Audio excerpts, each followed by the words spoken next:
Olá, seja muito bem-vindo a mais um podcast da Arquitetura Equestre. Eu sou Diana Brooks, fundadora do escritório, onde a gente se dedica a fazer projetos de áreas, hípicas, fazendas e todo tipo de estrutura voltada para o campo e para o cavalo. Hoje eu tô aqui com um convidado super especial, Silvio Piotto. Ele é médico veterinário, é sócio fundador do Rondon. É Rondon Saúde Animal? Rondon Hospital de Equinos ou Rondon Saúde Animal? Perfeito, Rondon Hospital de Equinos. É uma referência hospitalar, né, aqui no interior de São Paulo, com certeza, e acredito eu que é a nível nacional também, né, uma estrutura incrível. Além da atuação clínica, o Silvio também é coordenador do IBVET, onde ele atua na formação de novos profissionais de medicina veterinária equina. E hoje a gente vai falar um pouquinho sobre medicina, estrutura, bem-estar, o futuro do cavalo. Também um projeto super interessante que o Silvio estava comentando aqui sobre o Museu da Veterinária. Seja muito bem-vindo, Silvio. Obrigado por estar aqui com a gente. Maravilha, é sempre uma honra. Agradeço o convite. E vamos cuidar para falar do museu, porque senão eu fico falando dele o dia inteiro. Pode deixar. É o projeto novo, é a bola da vez. Não, pode deixar. Mas vamos lá. Acho que pra gente começar aqui falando um pouquinho, né? Eu queria abrir o nosso podcast falando um pouquinho mais sobre o cavalo atleta, né? Ele é atualmente tem muito se falado em performance do cavalo, né? E ao longo dos anos, o animal deixou de ser só um animal de trabalho, lazer, né? Passeio. E ele passou, de fato, a ser tratado como um atleta. Hoje, um cavalo atleta, ele exige um cuidado muito maior do que antigamente, Silvio. Na sua opinião, o que mudou nos últimos anos? Mudou tudo, né? Mudou a demanda, mudou a nutrição, mudou a expectativa dos clientes, mudou até o perfil dos clientes, né? Como tudo nós estamos passando nos dias de hoje, você tem uma situação de pressa. Nós estamos com pressa, né? O mundo está com pressa. E isso é um problema, por exemplo, no mundo do cavalo, que não existe essa pressa. Você não tem pressa, você não tem como alterar a biologia para que ela atenda às suas expectativas exatamente. Ela tem que seguir a biologia da melhor maneira possível. Claro que a gente vai tentar sempre suportar isso aí, vai tentar suplementar isso aí, vai tentar melhorar trazer o código genético desse cavalo de esporte ao seu melhor desempenho. É o que se pode fazer. Mas existe um tempo biológico a ser seguido, com certeza. Então, assim, o que muda é o nível de expectativa, é o tipo de prova, são os valores, né? Você pode imaginar qual é o nível de expectativa de uma pessoa cavalgando, qual é o nível de expectativa de uma pessoa sob um prêmio de R$1 milhão. Tudo muda. Tudo muda. Perfeito, não é? E eu também, a gente fala muito no escritório, né, sobre essa relação e conexão das pessoas e dos animais. E a gente fala que o cavalo, ele ensina um pouco a gente a respeitar o tempo também, né? Porque eu acho que é exatamente sobre isso que você falou, existe o tempo do cavalo, né? Não adianta, por mais que muita coisa a gente consiga fazer rápido, a gente tem sempre que estar olhando para o animal e até onde ele pode ir, e até onde ele pode, enfim, performar dentro de toda a formação que ele tem ali, né? Exato. Isso é antigo, né? Eu não consigo não falar das coisas do museu porque eu estou estudando, mas, por exemplo, nós conversávamos sobre um dos livros do museu, e lá ele é um livro feito a pedido do imperador romano para falar sobre suas forças do cavalo, e ele já se preocupava com a nutrição, com as claudicações, com o treinamento do cavalo que ia a campo de batalha, e ia para as competições, porque já tinham as competições também. Tinha os cavalos de batalha, tinha os cavalos de competição. Isso nós estamos falando desde o tempo do Império Romano, até antes, na verdade, né? Os gregos já mencionavam isso. Então, assim, o que muda para hoje? Como eu te falei, muda o valor das provas, mudam as expectativas, mas efetivamente hoje também eu vejo um lado super positivo. Os profissionais estão bem treinados, definitivamente eles estão até melhores em alguns aspectos do que em modalidades antigas, e eu acho que os clientes também passaram a entender melhor essa questão do animal. Eu acho que, assim, não em todas as modalidades, e nem todos os clientes, nem todos os proprietários de cavalo, mas eu acho que uma maioria está respeitando mais, até porque toda essa onda do bem-estar, toda essa onda até dos riscos do não tratar como o bem-estar como algo importante, fez com que a consciência coletiva melhorasse um pouco nesse sentido. Essa, pelo menos, é a minha percepção. Perfeito, com certeza. Eu acho que até, enfim, falando um pouquinho sobre isso, já a gente vai entrar um pouquinho mais a fundo, mas eu acho que às vezes o que diferencia, né, o cara que vai chegar ao nível olímpico do cara que, né, não vai conseguir chegar lá, são os detalhes, né, são as pequenas coisas que ele faz. Então, olhar para o bem-estar do animal também vai impactar, né? Eu lembro uma vez, não sei se você vai lembrar, faz muito tempo, a gente gravou uma live e você falou uma coisa que me impactou muito. Você falou, é igual a gente, se o cavalo ele tá estafado, ele tá estressado, ele tá ali, né, cansado, ele não vai conseguir desempenhar o quanto ele conseguiria, igual a gente, se a gente tá cansado, né, estressado. O burnout do cavalo, que tá na moda a gente falar agora, não era o burnout, nunca foi chamado assim, era chamado de overtraining. Só que é uma ilusão de que overtraining significa exclusivamente você treinar demais o cavalo. E não é isso só. É todo esse contexto que você falou. É o contexto do bem-estar, é o contexto da baia, é o contexto do transporte, até mesmo como que os tratadores, os treinadores, manejam esse animal, quer dizer, ou com o grau de delicadeza, ou com o grau... E isso é diferente de animal para animal, assim como é diferente de pessoa para pessoa, né? Por isso que o bom treinador e o bom veterinário da área desportiva, ele vai saber tratar individualmente. Cada um é de um jeito. Um tem que ser mais firme, o outro tem que ser mais leve, o outro tem que ser... a baia tem que ser mais tranquila, o horário de trabalho mais suave, o outro não. O outro gosta de pista, tem que ir para a pista, e é uma resposta individual que ele vai manifestar. Quem consegue enxergar essa resposta individual, provavelmente vai performar melhor os treinamentos. Perfeito, sem dúvidas. E aí, falando um pouquinho, né, sobre o manejo, Silvio, qual que é o erro mais comum que você vê na maneira como os cavalos são manejados hoje? Tem algo que a maioria dos proprietários faz, achando que está, de alguma maneira, ajudando os cavalos, mas, na verdade, ele pode estar até prejudicando? Eu acho que muito tempo de baia. Não é um erro, é um risco ocupacional. Porque muitas vezes não tem outra opção. Você pega nas hípicas, pega nos jockeys, muitos centros de treinamento, e está muito claro, né? Tempo de baia, estresse. Tempo de baia é maior incidência de doenças respiratórias, maior incidência de gastrite. E não é só o tempo de baia, tipo soltar num piquete, porque nem todo cavalo responde bem a isso. É manejar, é o passeio, é o piquete, é o redondel. Quanto menos tempo de baia, é melhor para o cavalo. É que a gente entende também que a condição ocupacional dele muitas vezes não permite ser diferente disso. E aí vem os centros de treinamentos mais avançados, aí vem a arquitetura equestre pensando nisso. O que nós podemos fazer para que um cavalo que está estabulado para treinamento possa estar na baia com um super estado bom, aquelas baias arejadas que a gente conversava, como tem no Rondon quando você visitou, não são mais baias fechadas, a vista para o verde, a vista para a água, parece que não, mas faz diferença, né? E aí, se você tiver a possibilidade de ter um tempo fora da baia maior, isso é o que vai fazer, na minha opinião, assim, porque o resto está muito bem feito já. A nutrição está estudada pra caramba, os treinamentos estão estudados pra caramba, as máquinas de fisioterapia cada vez melhores, treinadores estão melhorando. Então, assim, eu acho que as pessoas estão no caminho certo, mas não achou uma solução para a situação de fechamento de baia, porque é uma situação difícil mesmo, não tem muito o que fazer. Sim. Né? Tem que tentar manejar. Eu acho que principalmente nos grandes centros urbanos, né? Como você mesmo falou, existe a problemática do espaço físico, Sim. né? Tem uma hípica em São Paulo que eles fizeram toda uma mobilização enorme, um investimento altíssimo para que os cavalos conseguissem ter acesso ao piquete com sistema de rotação e tudo mais, mas muitas vezes é isso, né? O animal, ele vai ter acesso ao piquete, mas e o maior tempo que ele tá dentro da baia? Como é que tá essa baia? Como é que tá a qualidade do que ele tem lá, né? Principalmente as antigas, né? As das hípicas antigas, as dos jockeys foram muito copiadas em modelo europeu, lá do começo do século passado, são mais fechadas, né? Num país tropical. Exato. Que não tem frio, né? Com certeza, eu acho que sim, né? Isso também, mas eu acho que a conscientização das pessoas vem mudando cada vez mais, né? Então, na sua visão de veterinário, Silvio, o ambiente onde o cavalo vive influencia diretamente na sua saúde e na sua performance? Influencia, sem dúvida, sem dúvida. Influencia na recuperação, no hospital também. Influencia em tudo. Porque é simples, né? Vamos fazer um pensamento bem básico, né? O animal tem uma resposta individual. Você vai ter 10 animais fechados numa baia que só tem uma janelinha, ele fica fora da baia para treinar 30 minutos por dia. 5 animais vão ficar perfeitamente bem nessa situação. Porque aquele indivíduo tem essa índole. tem esse comportamento, tem essa psique.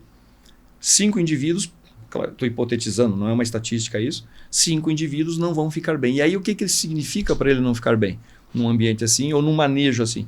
Significa comer rápido demais, significa beber água rápido demais, isso pode significar gastrite, pode significar um desarranjo gastrointestinal, isso pode significar aumento de cortisol, né? E aí você pega cortisol, mexe em todo o metabolismo de insulina, do estresse, do cansaço do animal. Aí você pega um animal desse e vai para a prova, muitas vezes ele está desgastado, porque ele rodou dentro daquela baia a noite inteira, porque ele comeu em 1 segundo a comida que tinha para comer e porque está com dor no estômago. Pode performar? Não vai performar. Então o ambiente faz diferença, sim. Perfeito, Silvio. E então, agora indo um pouco para sua estrutura, né? Assim, eu pessoalmente visitei lá, né? A gente fez até uma gravação de uma imersão lá.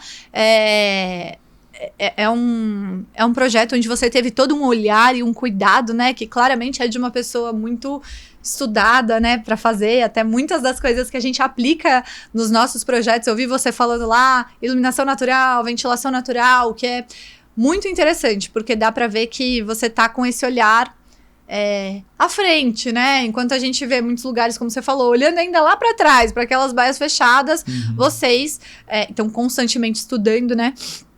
Então, quando a gente está falando de um hospital para cavalo, o ambiente físico da sua estrutura, né? O que você proporciona ali, na sua opinião, ele vai impactar diretamente a recuperação que o cavalo vai ter, ou quão eficiente essa recuperação vai ser? Vai. Tem coisas que não, né? Assim, a gente também não pode...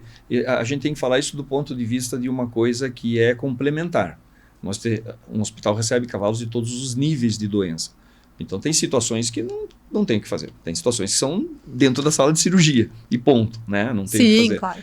Mas o ponto-chave ali é o seguinte, é que a gente tem que imaginar que algumas terapias, elas mexem no sistema do cavalo. Vamos falar um exemplo. As pneumonias, a enterocolite, as deficiências de sistema imunológico em geral, que o cavalo pode ter, principalmente potros, que são doenças sistêmicas, que não é um osso quebrado em si, que é uma coisa bem linear, bem direta. Todas as doenças que são afecções mais abstratas, mais sistêmicas, envolvem um componente chamado defesa imunológica individual. Você trata, você dá antibiótico, você dá remédio, você dá vitamina, mas no fim, se a defesa do animal não estiver ajudando, a gente também toma uma surra da doença. Aonde que ela vai ajudar? Ela vai ajudar nessas condições que a gente já descreveu aqui. E agora, por exemplo, do que você viu lá naquela ocasião, precisamos gravar outro vídeo lá agora. Deixa eu ficar mais pronto o museu, você vai lá fazer, vai ficar bem legal. Nós colocamos piquetes que nós não tínhamos ainda na época, uma área bacana. Por quê? Porque a gente vê égua com potro, por mais que ele tenha um ambiente bom, égua com potro é no pasto. É o melhor lugar. Então agora tem os piquetes lá também. A gente colocou a área do potro mais doente, potrinho novo principalmente, a gente colocou novas baias que também precisam ser conhecidas, até porque podem ser usadas nos aras e nas maternidades dos aras, que já tem a bainha do potro separada da mãe, conectada. Já tinha quando eu fui lá, algumas baias com uma bainha menor. Mas ela era dividida dentro da baia da égua. Isso. Agora nós construímos um prédio novo, um local novo só para neonatologia, em que tem a bainha separada da baia da égua para não diminuir o tamanho da baia da égua também, porque ficava muito pequena essa divisão. Então agora tem um setor novo para isso, pensando no quê? De que o potro fique colado na égua, mas não ocupe o espaço da égua. E aí a gente consegue um conforto para a égua também. Porque égua desconfortável também não tem leite bom, também é estressada, também acaba não ajudando no processo de uma recuperação de um potro. Então todo esse manejo foi pensado muito nessas questões de como que eles vão se comportar ali dentro e o que a gente oferece para eles, no sentido assim, podemos melhorar alguma coisa, ou melhor, não vou nem dizer podemos melhorar, podemos não piorar, né? Que se nós conseguirmos fazer isso para a saúde, já é um grande feito, né? Num hospital. O animal está fora da sua casa, está fora do piquete, está doente, está com febre, está com dor. Se nós ainda piorarmos a situação, é um agravante. Então, tudo que nós pudermos evitar com isso, com esse tipo de estrutura, eu acho que é um ganho. Perfeito, com certeza, Silvio. E o que diferencia um hospital especializado como Rondon de uma clínica veterinária, ou de fato são a mesma coisa? Conceitualmente, se você for pegar a legislação, clínica não precisa ser 24 horas, não precisa ter internamento, não precisa ter plantão. A diferença de hospital para clínica, no conceito do Conselho Federal de Veterinária, é isso. Geralmente as clínicas, elas se pega, por exemplo, as clínicas das hípicas, as clínicas dos jockeys. O pessoal tem o seu escritório, tem um ambiente para fazer exames do cavalo, raio-x, aquelas coisas, mas ele não interna, ele não faz cirurgias, não naquele local, ele não faz muito, provavelmente não vai lidar com neonatologia, porque demanda uma estrutura complexa, provavelmente não vai fazer exames de alta complexidade, como ressonância ou tomografia. Então a clínica ela é mais como se fosse uma clínica, aquilo que nós imaginamos da medicina humana. O hospital, não. O hospital, por lei do Conselho Federal de Veterinária, para ser denominado hospital, ele já começa tendo que ser 24 horas. E 24 horas não quer dizer que eu atendo cavalos 24 horas. Significa que eu recebo o cavalo 24 horas. Então, se eu posso até, porque tem vários hospitais que ele roda os atendimentos por 24 horas, mas ele não aceita os animais, cavalo, cachorro, o que for, depois, por exemplo, das 6 horas da tarde. Muitas faculdades são assim. Então, ele não é classificado como 24 horas. Ele tem que poder receber 24 horas. Essa é a principal diferença. Nós temos lá recebimento, internamento, é um grau de complexidade maior. É uma loucura. A verdade é essa. É uma loucura, porque aquilo não para, né? 365 dias do ano, 24 horas por dia. Então, tem que ter uma equipe consistente. Robusta, porque cansa. Ali. É, robusta. Perfeito. E tem algo, Silvio, na sua opinião, que normalmente não se pensa, seja em hospitais, seja em centros de treinamentos, mas que de fato vai impactar muito o cavalo, a saúde do cavalo? Não tem uma coisa em si, né, Diana? Eles são complexos de coisas, né? Eu sempre conto a história de um grande aras que ganhou muitas corridas que eu conhecia. Todo mundo perguntava, nossa, o que será que eles fizeram? Eles ficaram 8 anos mudando o pasto, mudando as cercas, mudando as éguas, mudando o garanhão, melhorando a criação. E 8 anos depois ganharam todos os prêmios que eles tinham direito a ganhar. Então, nunca é uma coisa... Não tem uma injeção mágica que faz algo acontecer. Não tem uma coisa em si. O ponto é prestar atenção em todos os procedimentos e, acima de tudo, seguir todos os procedimentos. Desde a sanidade, da nutrição, do pasto, do manejo da égua, da calma, do bem-estar, de escolher uma equipe de veterinários para o Aras ou para o centro de treinamento que você confie, né, que esteja qualificado, porque, como tudo, né, nós estamos acompanhando, parece que há um enfraquecimento muito claro do ensino. Na medicina está assim, na veterinária está assim.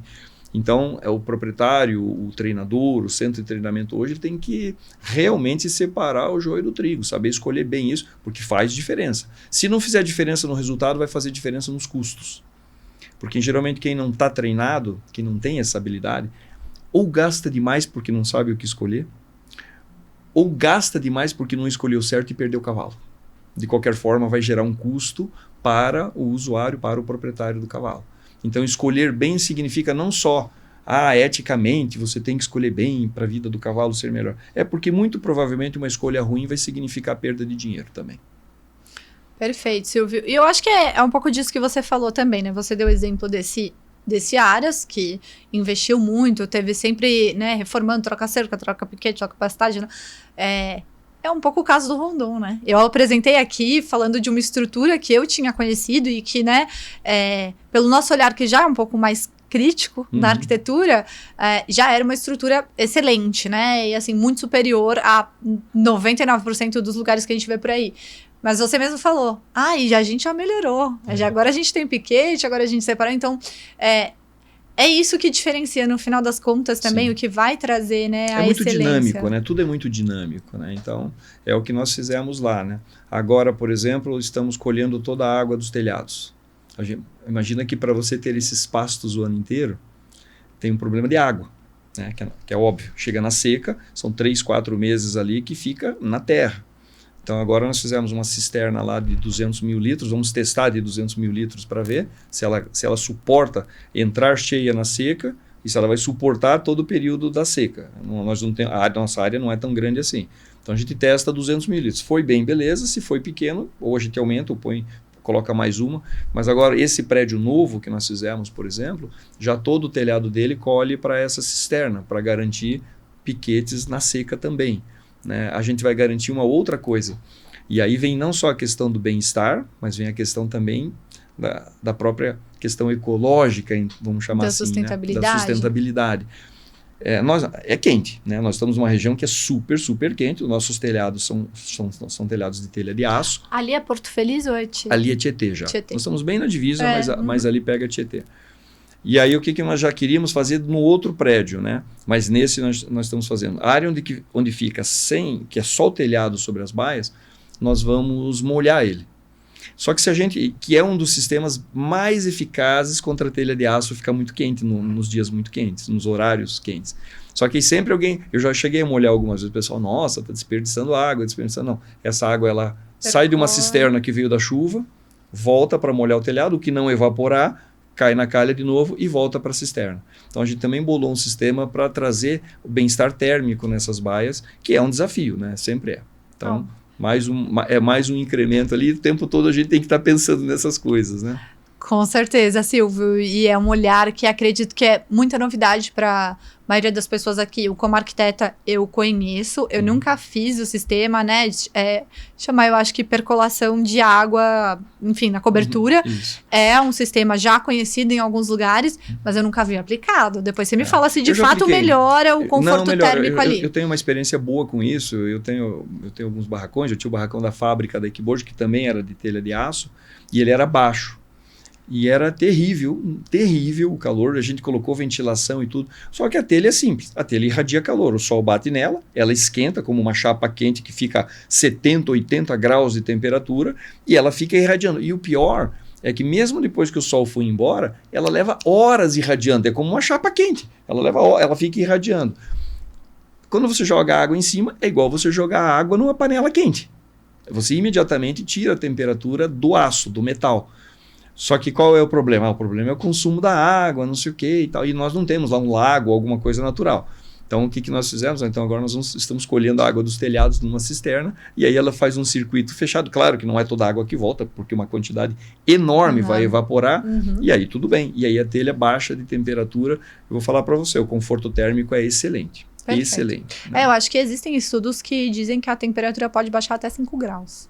É bastante coisa. Olha, eu não sei se é isso, mas eu sei que a diferença percebida é grande. É grande. Não, eu acho muito legal. E isso tem muito a ver com sustentabilidade, né? Porque quando a gente fala de sustentabilidade, a pessoa acha que é você pintar o negócio com tinta lavável. Não tem nada a ver com isso. É sobre economizar energia, é sobre você otimizar a água. Sim. Então, muito legal. Parabéns pela iniciativa. Tá cuidando do meio ambiente. Tô cuidando também, exatamente. E... eu acho que, enfim, só para a gente finalizar aqui, né? Tem algo que, na sua visão, os proprietários e criadores acabam negligenciando aí quando a gente está falando em termos de saúde dos cavalos? Eu acho que o Brasil tem um problema crônico e sério. E ainda mais sério agora, né? Que é a vacinação. Se você pegar, eu não posso nem falar porque esse número, eu não sei se está atualizado, mas é um número que era fornecido pelo Sindicato das Indústrias Farmacêuticas, né? Que era o número total de cavalos vacinados no Brasil.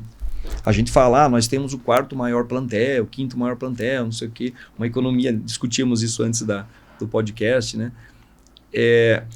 O número de animais totais vacinados no Brasil, na minha opinião, é irrisório. Irrisório.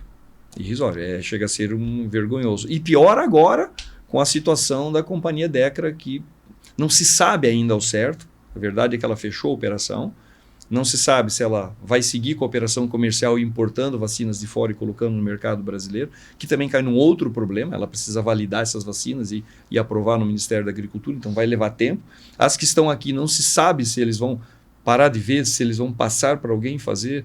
O fato é o seguinte, o fato é que eles chegaram a ter um percentual altíssimo do mercado, me falaram em torno aí de 60% ou 70%, e simplesmente em janeiro eles decidiram não ter mais. Então temos mais um agravante, mas ainda assim, ainda com eles produzindo, o número total de animais vacinados é pouco, muito pouco perto de tudo isso que nós conhecemos do mercado equestre. E aí o pessoal fala assim, mas por exemplo, vacina de gripe, ela ela não mata a chance do cavalo ter gripe 100%. Não, é como a nossa vacina de gripe de humanos. Ela é uma vacina atenuante. Então, o que vai acontecer? É provável que um plantel, num Aras, numa hípica, num Jockey Club, ele todo vacinado, é provável que aqueles super surtos de gripe que matava montes de cavalos e que fechavam as provas equestres por 2 meses, 3 meses, ela não exista esse super surto. O que vai acontecer é que vão ter animais individualmente pegando gripe. E o outro ponto é que a morbidade, que nós chamamos, que é o grau de patologia gerada, por exemplo, pela gripe, o grau de morbidade tende a ser menor. Então o cavalo se defende melhor da gripe. Ou seja, ele vai morrer menos, ele vai ter menos pleuropneumonia. Então ele protege os animais melhor. E eu acho que o Brasil é extremamente debilitado em vacinação. Em todas as vacinas, não só da gripe. Né? Faltam vacinas.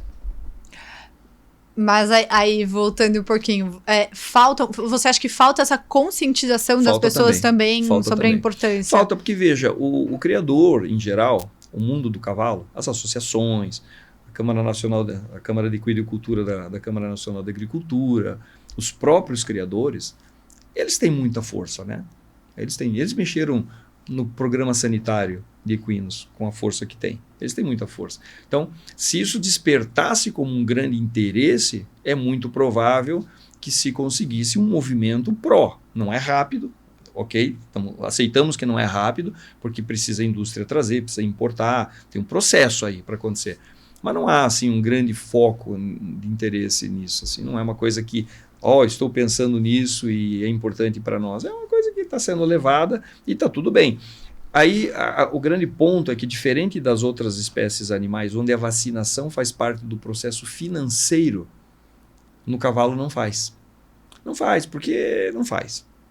O cavalo ele joga muito com o talento, né? E é muito difícil o talento ser precificado em risco de operação de crescimento do animal, da criação. Diferente do suíno, do bovino, da produção de leite, que se mensura. Se não der a vacina tal para o frango, a perda de produção é de tantos reais. Isso tudo é muito precificado. No mundo equestre não tem como fazer essa precificação. Então fica meio subjetivo, o pessoal não bota muita fé, eu acho. Então o número de animais vacinados é pouco. Talvez eu acho que esse seja o grande gargalo. Vermifugação cai no mesmo pacote, mas é menos... O pessoal usa mais vermífugo, porque é mais fácil o acesso, porque tem 200 marcas no mercado, é mais fácil o acesso, então é mais prático um pouco. Eu vejo dessa forma. Acho que talvez seja... Na minha visão, como veterinário, talvez seja o principal gargalo. Legal, Silvio. E agora vamos retomar um pouquinho o assunto, né? Falar um pouco sobre reabilitação. Você comentou brevemente aí sobre a Equiboard, né? Uhum.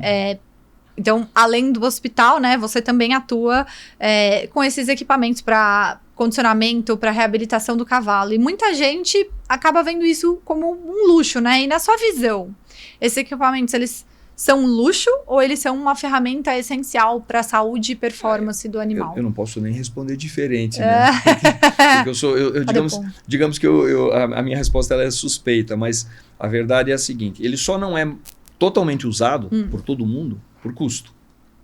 Não tem um custo que é tão baixo assim, para a nossa realidade brasileira de mercado. Mas se você olhar o que ele consegue entregar, né, e o benefício que traz, não tem dúvida, né? Se você pega, por exemplo, a própria esteira, a própria hidroesteira, o caminhador para áreas grandes, que precisa de muitos cavalos treinando de maneira igual ou pelo menos homogênea, assim, ele é muito bom. E ele não substitui. E aí é um erro também cultural que a gente tem, de muita gente imagina que uma máquina dessa, seja para o treinamento, fisioterapia é uma outra situação, né? Mas que para o treinamento, uma máquina dessa pudesse de alguma forma substituir ou o funcionário ou o treinador. Não tem nada a ver uma coisa com a outra. Nada a ver, são coisas absolutamente distintas.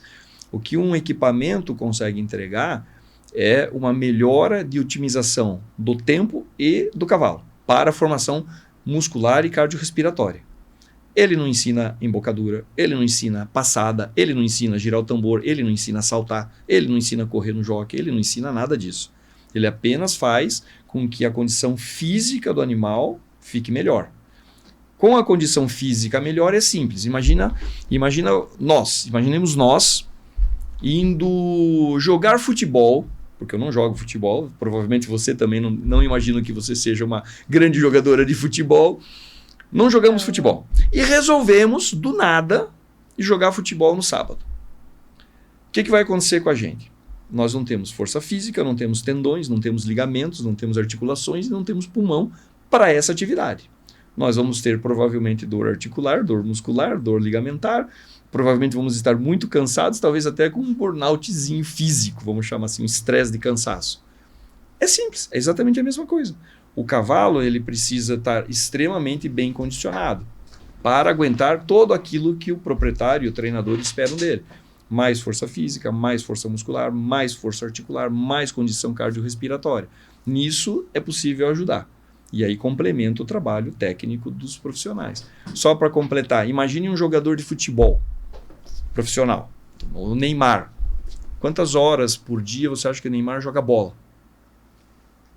Uma pequena fração do dia. Uma grande fração do dia, fisioterapia, reabilitação, é treinamento, é esteira, é piscina, é massagem, é não sei o que, suplementação, psicólogo, um monte de outras coisas que não é jogar futebol. Que complementam para quê? Para que ele consiga jogar futebol o melhor possível pelo maior tempo possível. Essa é a ideia. Perfeito, Silvio. E em quais casos os equipamentos do wakeboard podem fazer uma diferença na performance do cavalo, né? Ou fazem mais diferença, né? Eu diria para você, desculpa, eu te cortei, mas assim, é difícil dizer exatamente, mas tem uma coisa que é muito marcante. Esteira é muito bom para treinar, dá muita força. Esteira com água dá muita força, é legal. Mas isso todo mundo já sabe. Mas tem uma coisa que é bem simples, super simples. Talvez o equipamento mais barato que a gente tem, que é o caminhador circular. E que todo mundo pensa nele em cavalos adultos. Mas ele traz um grande benefício em animais jovens, pequenos ainda. 8 meses, 1 ano de idade, até 2, 3 anos de idade, quando efetivamente começam as suas atividades. Esse período, essa idade do potro, ele está em formação.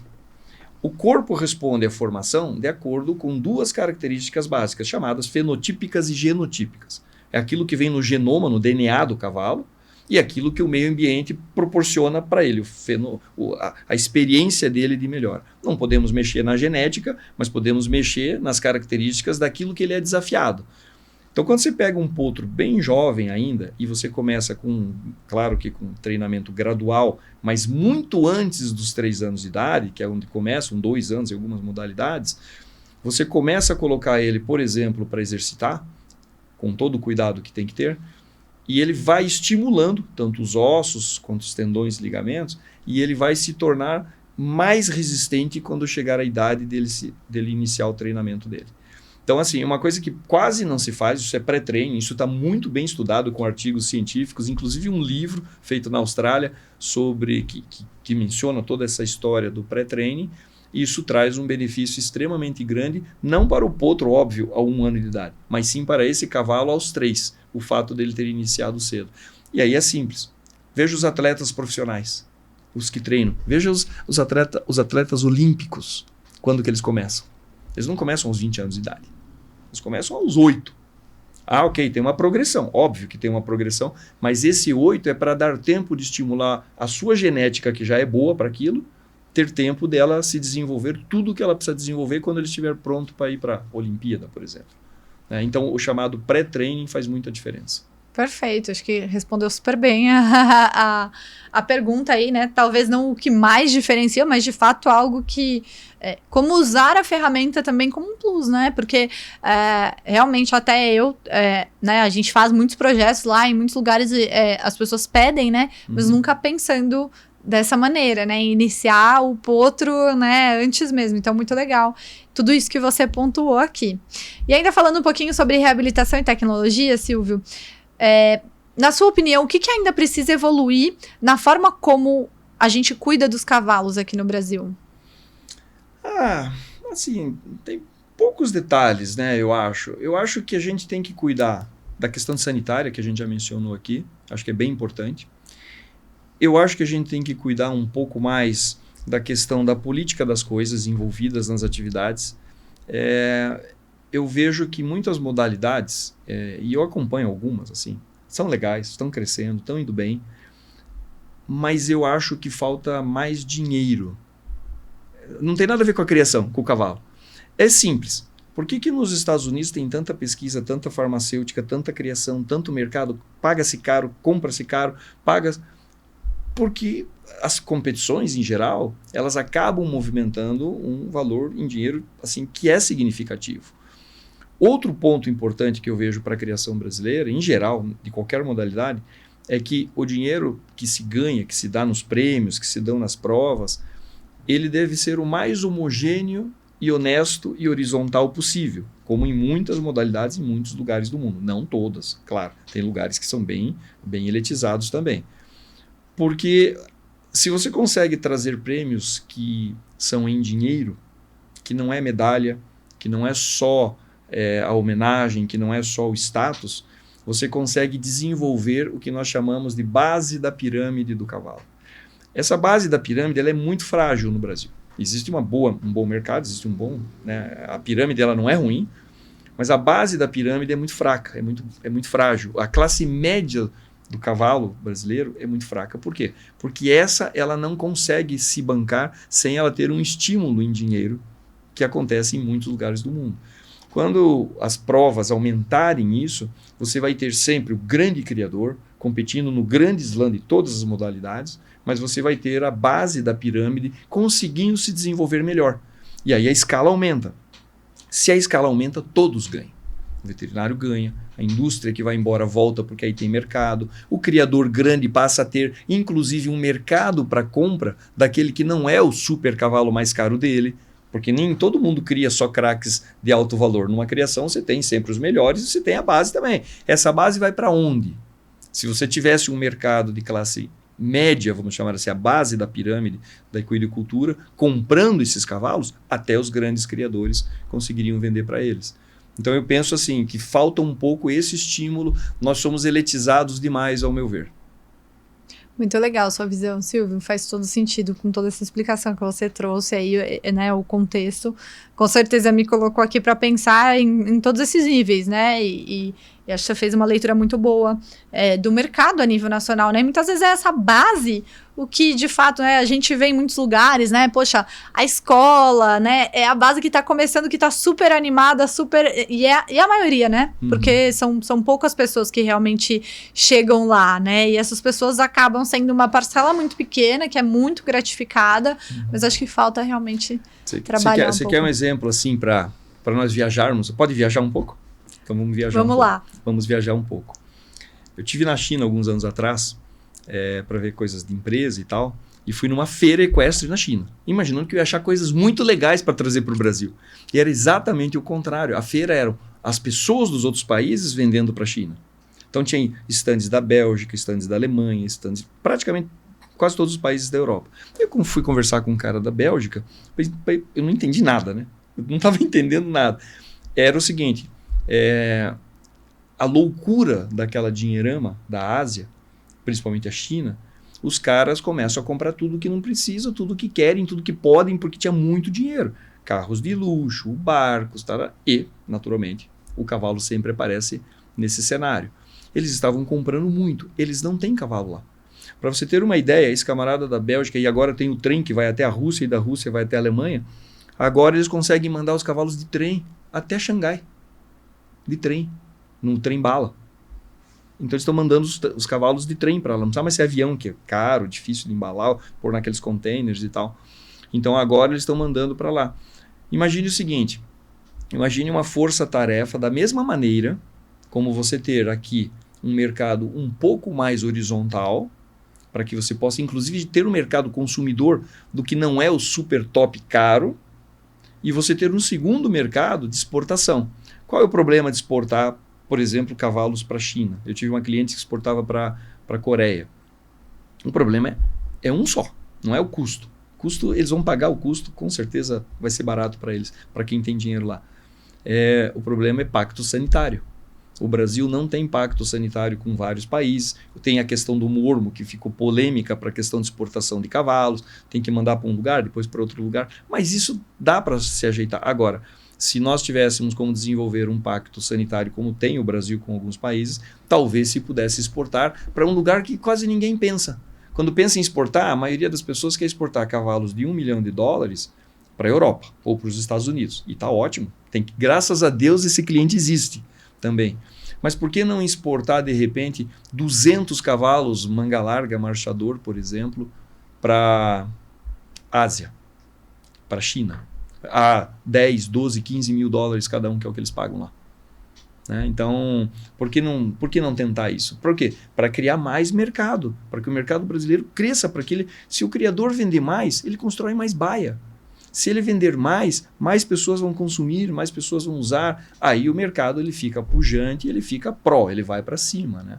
Então, eu não vejo no sentido das nossas qualidades técnicas. O Brasil é muito bom criador. É muito bom. É melhor do que muitos países, inclusive. Né? A reprodução do Brasil, eu vi que você entrevistou a Perla, não entrevistou? Então, a reprodução, não só por conta da empresa da Perla, mas a reprodução equina é referência mundial. Sim. Do Brasil. O Brasil exporta os veterinários que estão no topo no mundo todo. Cria-se muito bem. Quando os cavalos bons brasileiros são exportados, eles têm muito sucesso. Então, o que falta? Falta volume, falta número. Né? Então, se houvesse talvez um esforço coletivo para que isso fosse aumentado, aí ficaria legal. Com certeza. Espero que tenham muitos criadores aí ouvindo, tomara. Empreendedores aí, tomara. a fim de mobilizar para que toda essa situação aconteça. Exato. Silvio, a gente está aqui caminhando para o final, o tempo é curto, né? Sempre. Mas eu queria, para encerrar esse bate-papo, fazer um jogo rápido aqui de perguntas. Tá Vamos bom. lá? Vamos tentar. Uma coisa que todo proprietário deveria investir. Num veterinário bom. Um erro comum na saúde dos cavalos. Vacina. Uma prática que melhora muito a qualidade de vida do cavalo. O ambiente da baia. Uma frase que resume a sua visão do cavalo atleta. Um sonho. Cavalo atleta é sonho. Sempre foi, sempre vai ser. Porque não é você competindo, né? É alguém competindo por você, né? Então é um sonho. Um sonho que é legal. Um sonho que quando dá certo é incrível. Quem já ganhou uma corrida, por exemplo, um páreo, uma exposição do manga larga, o que for, é muito legal ganhar. Né? Então é um sonho de ganhar, né? Então é um prazer muito grande. Com certeza.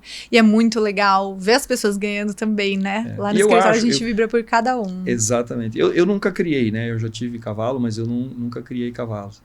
Mas eu fico imaginando o que, além de ser o proprietário, mas que criou. Então, que viu a égua, que viu o potro, que aquilo, quando ganha, é algo assim, tipo, deve ser muito prazeroso. Então, é um sonho em busca dessa sensação de vitória, né? De fiz direito, de conseguir o resultado. Né? E saber que esse resultado é um conjunto de tudo isso que nós falamos e mais tudo isso que ele já sabe e mais todas as orientações e as experiências que cada um que cria tem. É um sonho realizado e ganhar não tem preço. Tem um preço, mas é um preço que aquele minuto paga cada centavo desse preço. Com certeza. Não? Eu tenho certeza que todo criador, todo proprietário, né, que ouviu você falando isso, com certeza está com essa sensação também, né? Para além de tudo que o cavalo traz pra gente, né? Por si só, eu nunca fui uma ganhadora, mas eu sempre tive muito prazer. É muito legal. Eu queria agradecer, Silvio, o bate-papo aqui, a sua disponibilidade em compartilhar seu conhecimento com o pessoal que está nos ouvindo aqui, em trazer novas ideias, né, e colocar seus pontos, que eu acho que é uma pessoa, né, que entende e olha muito para esse mercado e vai para outros mercados também, né? Você está sempre viajando, olhando, trazendo muitas referências e inovando, pelo que eu vi aí, pelas experiências que você trouxe do seu hospital. Então, é muito, muito legal ver pessoas do cavalo, empreendedores que estão olhando para isso. Então, muito obrigada por vir aqui. Maravilha. Compartilhar. Eu te agradeço. E queria pedir para você falar pro pessoal aqui onde que eles podem te encontrar nas mídias sociais, nas redes, né? Enfim, tranquilo. Site, canal, YouTube, se tiver, enfim, onde que o pessoal pode encontrar. Temos tudo, né? Temos que ter tudo hoje em dia, né? Bom, primeiro, já que nós estamos falando muito do Rondon, é lá no Hospital Rondon, fica em Tietê, na rodovia Marechal Rondon mesmo. É muito fácil de achar, é só colocar no Google, colocar no Waze que aparece. Independente de ser um hospital de cavalo, eu Garanto que é uma visita bem interessante, com certeza qualquer um que for vai gostar lá. Muito mesmo. Especialmente agora com esse prédio novo, e tão em breve nós acreditamos aí que para o segundo semestre a gente vai ter uma novidade muito legal, que é o Museu da Veterinária, que não é uma coisa pequena não, vai ficar bem legal, vai ter uma área de 700 metros quadrados, e é uma coisa totalmente ligada à veterinária e que nós vamos colocar inclusive uma parte importante da história do cavalo. Né? É até uma história engraçada, se eu puder falar, que é o seguinte: às vezes vão os veterinários de cachorro, que já foram lá ver, os de pet, eles ficam bravos com a gente. Nossa, Silvio, mas só tem coisas de cavalo, e coisa de cavalo, e coisa... Falei, gente, tá bom, então me arranje um livro de 500 anos que fale de cachorro, só se falava de cavalo. As máquinas antigas eram só de cavalo, os equipamentos eram de cavalo, a história militar era de cavalo, os livros primeiros todos eram de cavalo. A veterinária recebe o nome por causa de veterinária, por causa do cavalo. Então, assim, o Museu da Veterinária faz todo sentido estar num hospital de cavalo, porque de 50 anos para trás só existia veterinária de cavalo. Né? Então, para quem for lá também, vai ser um passeio muito legal e muito enriquecedor em termos da história global do Brasil, do mundo e do cavalo. Com certeza, quero ir lá visitar também. Vai, com certeza vai gostar, vai ficar legal. E onde que o pessoal pode te achar? Enfim, site, Sim, Instagram? Site do IBVET, onde a gente tem os cursos da pós-graduação, do próprio Hospital Rondon. Meu Instagram, Silvio Piotto, direto, só assim, hashtag Silvio Piotto, @Silvio Piotto. E qualquer dúvida pode entrar em contato direto no próprio Instagram, tem também o contato para celular, tem o contato do site, é bem facinho de me encontrar. Show de bola, Silvio. Tá bom. Obrigada, então, pela presença. E obrigada para você que ouviu a gente até o final, ficou aqui para ouvir todo o conhecimento que o Silvio trouxe para a gente. E se, de alguma maneira, esse podcast te beneficiou, pode ajudar algum amigo, algum familiar, alguém que você fala, poxa, essa pessoa precisava ouvir isso, compartilhe, curta se você gostou desse conteúdo para incentivar, para que a gente traga mais pessoas aqui e continue disseminando informações para o mundo do cavalo. Queria agradecer. E se você tem algum convidado que você gostaria de ver aqui, deixa a sua sugestão pra gente, que a gente sempre olha e tá trazendo pessoas que são chamadas por aqui. Obrigada e até a próxima.